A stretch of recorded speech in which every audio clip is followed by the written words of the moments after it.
Como hemos discutido muchas veces en este canal, hay muchas razones para la caída del Imperio Romano, no hay una sola gran razón. Y una de esas razones se dice a veces que es que el ejército romano tardío era débil, indisciplinado e ineficaz.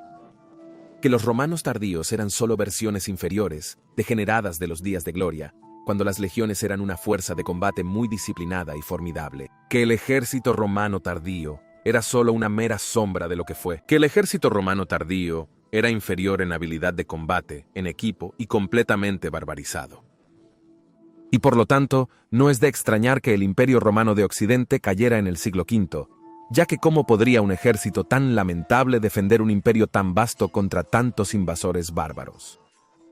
Bueno, amigos de la historia romana tardía, espero poder convencerlos en este video de que todas estas acusaciones contra el ejército romano tardío no podrían estar más lejos de la verdad. Cuando imaginamos el ejército romano, seguramente imaginaremos las legiones romanas, las formidables y disciplinadas multitudes de romanos bien equipados que marchaban en formaciones de batallas cerradas, conquistando las naciones bárbaras una por una, ninguna siendo capaz de resistir esta increíble cantidad de disciplina y equipo superior. Con las reformas de Cayo Mario, en 107 a.C., por lo tanto en la era de la tardía República Romana, las legiones como normalmente las conocemos, se establecieron. Estas son las legiones, como normalmente se representan en las películas, y como por lo tanto la gran masa de personas conoce al típico soldado romano. Un legionario romano típico llevaba un casco galea, luego un escudo rectangular, el scutum. La espada en uso era el gladius, luego la famosa armadura segmentada, la lorica segmentata, y se usaba un pilum como lanza, que también se podía lanzar. Así es como la gente común normalmente imagina a un legionario romano y, en consecuencia, a las legiones romanas, y muchas películas representan erróneamente a las legiones como si fueran las mismas, incluso en el último imperio romano. De hecho, durante el inicio y mediados del imperio, así es como típicamente lucía el legionario romano. Las legiones romanas eran unidades de combate de alrededor de 5.000 a 6.000 hombres divididas en subunidades más pequeñas, comandadas por los famosos centuriones. Había alrededor de 25 legiones durante el inicio y mediados del Imperio Romano, y un número igual de tropas auxiliares que no tenían la ciudadanía romana. Esto solo se concedía a las legiones. Por lo tanto, el ejército sumaba alrededor de 500.000 hombres, y fascinantemente, incluso hasta finales del siglo IV, este número se mantendría aproximadamente igual. Pero en 211 después de Cristo, el emperador Caracalla otorgó la ciudadanía romana a todos los hombres del imperio. Por lo tanto, la distinción entre legiones y auxiliares se volvió nula. No mucho después, el caos descendió sobre el imperio romano, y durante la crisis del siglo III, el imperio se enfrentó a una multitud de desastres, plagas, invasiones bárbaras, usurpadores a diestra y siniestra, una fractura del imperio en 3 imperios diferentes y reinados extremadamente cortos de emperadores que desestabilizaron el imperio romano. En aquellos días se hizo necesario reformar las clásicas legiones romanas, con el fin de hacer las legiones más flexibles y mejor adaptadas a las necesidades de la época. Así, se establecieron los comitatenses y limitanei. En lugar de las legiones clásicas y auxiliares, ahora había el ejército de campo móvil, los comitatenses y las tropas fronterizas, a menudo reclutadas de la población local, los limitanei. En esos días, las unidades de caballería ganaron importancia. El equipo del típico soldado romano también cambiaría. Se fue la lorica segmentata, era demasiado engorrosa y difícil de mantener y reparar. La lorica, jamata y escamata ahora eran equipo estándar. Las loricas segmentatas se usaron hasta el 250 después de Cristo. También estaba el scutum, dio paso a un escudo ovalado. El gladius fue reemplazado por una espada más larga, la espata. La forma del casco también cambió, y el pilum fue reemplazado por el spiculum, que era más largo y funcionaba más como una lanza regular. Por lo tanto, fue la crisis del siglo III la que cambiaría no solo cómo se organizaba el ejército romano, sino también qué equipo se usaba en comparación con el imperio anterior. Entonces, es evidente, ¿no? La crisis del siglo III llevó a una gran caída en la calidad del equipo y probablemente también en la disciplina. Combina eso con más y más tropas bárbaras, que comenzaron a ser reclutadas, y tienes la explicación de por qué cayó el Imperio Romano Occidental. No tan rápido, amigos de la historia romana tardía, porque lo creas o no, pero estos ejércitos de campo romanos tardíos eran de hecho una fuerza de combate formidable.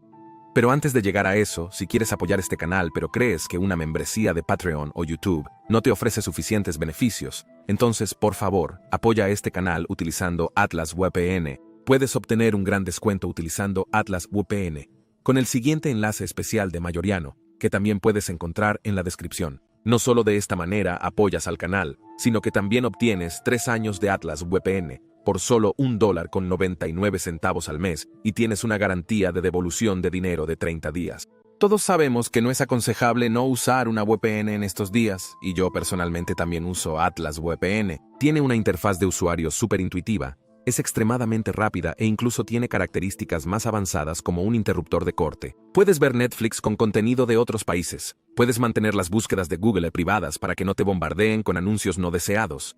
Puedes ahorrar dinero mientras compras en línea en otras regiones. Incluso puedes usar Atlas VPN en un número ilimitado de dispositivos y estás protegido contra malware y enlaces maliciosos. No hay nada mejor. Tienes una gran oferta de VPN, además de apoyar este canal. Pero esta oferta es por tiempo limitado, no dudes mucho. El mismo Julio Valerio Mayoriano estaría orgulloso, y estoy seguro de que habría utilizado Atlas VPN si hubiera existido en aquel entonces. Haz clic en el enlace de Mayoriano para obtener el descuento especial. Gracias, amigos de la historia romana, y gracias, Tibiago. Ahora podrías decir, ¿cómo podría el ejército romano tardío ser una fuerza de combate formidable cuando cayó el Imperio Romano de Occidente? ¿No es eso prueba de que las legiones tardías eran inferiores a las legiones anteriores? Bueno, no olvidemos que las primeras legiones romanas también sufrieron increíbles derrotas militares. Por ejemplo, las gigantescas catástrofes contra Aníbal, donde cientos de miles de soldados romanos murieron en las guerras púnicas. O la desastrosa derrota de las legiones romanas bajo Varus en la batalla del bosque de Teutoburgo. O los muchos legionarios que perecieron en las guerras marcomanas. Pero ahora dirás, está bien, pero seguramente estas legiones eran superiores al degenerado ejército romano tardío. Bueno, amigos de la historia romana tardía, son precisamente estos cambios en las legiones imperiales tempranas los que salvaron al Imperio Romano de una condena segura durante la crisis del siglo III. Estas nuevas unidades de campo, comitatenses, eran mucho más rápidas para desplegarse y más flexibles, y así pudo Galiano derrotar a los Alemanni, así pudo Claudio Gótico derrotar a los godos. Así pudo alguien como Maximino Thrax aventurarse profundamente en Germania y derrotar a los bárbaros en la batalla de Hartshorn. Así pudo alguien como Aureliano ser capaz de vencer a los Alemanni, los godos y los Jutungi. Y así pudo alguien como Probo ser capaz de derrotar a los vándalos y los burgundios. Para finales del siglo III, el legionario romano ya se había transformado, y aún así el imperio logró grandes victorias. La caída de Roma se había evitado precisamente debido al sistema de comitatenses y limitanei, precisamente porque la caballería ahora era más importante, precisamente porque el equipo era más fácil de mantener. Y luego, en el siglo IV, las victorias continuaron. El emperador Flavio Julian, el legendario Julian él mismo, ganó grandes victorias contra las tribus germánicas invasoras en los años 350, prolongando así la vida del Imperio Occidental por muchas más décadas. Luego el legendario Flavio Estilicón ganó algunas victorias gigantescas a principios de los 400, derrotando a los ejércitos invasores de los godos y Alemanni en múltiples ocasiones, e incluso derrotando a Alarico y sus visigodos en numerosas ocasiones. Stilicho incluso entró a Roma junto con el emperador Honorio en el 403 después de Cristo en un triunfo, siendo celebrado como un segundo Trajano, debido a sus increíbles victorias contra los invasores germánicos. E incluso 50 años después, Flavio Aecio logró derrotar a los hunos en la batalla de las llanuras catalanas, lo cual fue una victoria absolutamente insana para un imperio moribundo. Y luego, incluso 10 años después, el propio Julio Valerio Mayoriano fue capaz de casi restaurar el Imperio Romano Occidental en el corto lapso de solo 4 años. Entonces, si los romanos una y otra vez ganaron grandes victorias contra los bárbaros, ¿por qué entonces el ejército romano tardío tiene tan mala reputación? Bueno, principalmente porque el Imperio Occidental cayó, y esto a menudo se atribuye al ejército romano tardío. Pero como vimos, esto es injusto, ya que a menudo ganaban victorias increíbles. El Imperio Occidental cayó debido a una cadena muy desafortunada de eventos que se descontrolaron. En el 378 después de Cristo, el emperador romano oriental Valente perdió contra los godos, no porque los comitatenses que utilizó fueran inferiores, no, sino porque él mismo cometió algunos errores tácticos graves. Al igual que las legiones de antaño, los comitatenses solo eran tan buenos como su comandante. Un buen comandante como Stilicho o Majorian ganó grandes victorias. Uno malo como Valente causó grandes derrotas. La batalla de Adrianópolis fue mala, pero el verdadero desastre ocurrió más tarde, en el 394 después de Cristo. Aquí, una gran parte de las legiones comitatenses romanas del oeste fue destruida en la batalla del Río Frío. Esta fue una guerra civil donde el Imperio Romano Occidental luchó contra el Imperio Romano Oriental. Los comandantes del oeste cometieron algunos errores tácticos, y así muchos de los soldados comitatenses romanos del oeste fueron asesinados, y sus filas nunca se repusieron. Fue así que Stilicho tuvo que retirar muchas tropas de la frontera del Rin para salvar a Italia de las repetidas incursiones de los godos y alemanes. Y salvó a Italia una y otra vez, logrando la última gran victoria contra los godos de Radagaiso en 406. Pero debido a que las legiones occidentales estaban muy extendidas después del desastre del río Frigidus, ahora los invasores germánicos podían superar las defensas fronterizas y entrar en Galia, ya que los Limitanei de la frontera del Rin habían sido trasladados a Italia por Stilicho. Y luego surgieron nuevos usurpadores, como Constantino III de Reino Unido, quien fue derrotado por Constancio III, pero este enfrentamiento nuevamente destruyó a muchas tropas romanas occidentales. Y esto era una ocurrencia constante, nuevos usurpadores aquí y allá, luego también rebeldes Bacaudai, y así los ejércitos de campo romanos occidentales paradójicamente se disolvieron sin siquiera perder a menudo contra los bárbaros. Principalmente se destruyeron mientras luchaban entre sí. Y como las provincias se habían ocupado parcialmente por invasores germánicos, los ingresos del Estado cayeron en consecuencia, y ya no se podían reclutar nuevas unidades comitatensis de alta calidad en grandes cantidades, hasta que al final solo se podían reclutar mercenarios bárbaros que a veces lucharían por Roma, pero por supuesto a menudo no eran tan leales como las legiones comitatensis. Así vemos que el ejército romano tardío no era tan malo como la reputación que recibe.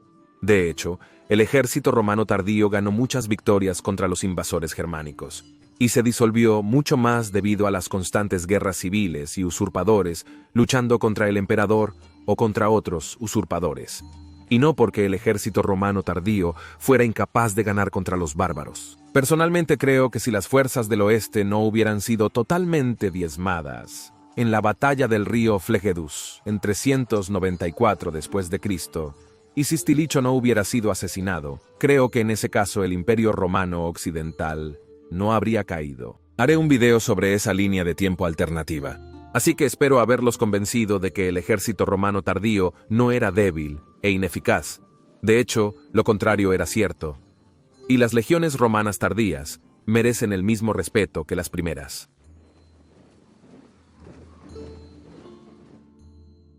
Por favor, dale me gusta y suscríbete para no perderte ningún video de la fascinante era del Imperio Romano tardío. Y me gustaría agradecer a cada uno de los que están apoyando este canal de cualquier forma, ya sea a través de Patreon o la membresía de YouTube. Gracias amigos por su apoyo. Y por supuesto estaría feliz si apoyaran este canal ya sea a través de Patreon o la membresía de YouTube o por supuesto utilizando el enlace VPN de Majoriano Atlas que he publicado en la descripción. De esa manera puedes obtener una oferta de VPN increíblemente barata y al mismo tiempo apoyar este canal. Y si estás interesado en aprender más sobre cómo las defensas fronterizas romanas fueron superadas después del 406 después de Cristo, puedes ver este video aquí en la esquina superior derecha. Pero si estás más interesado en aprender sobre la caída del oeste, puedes ver el otro video en la esquina inferior derecha. Digo gracias de nuevo a todos los amigos de la historia romana. Gratias Tipiago y Benevalete.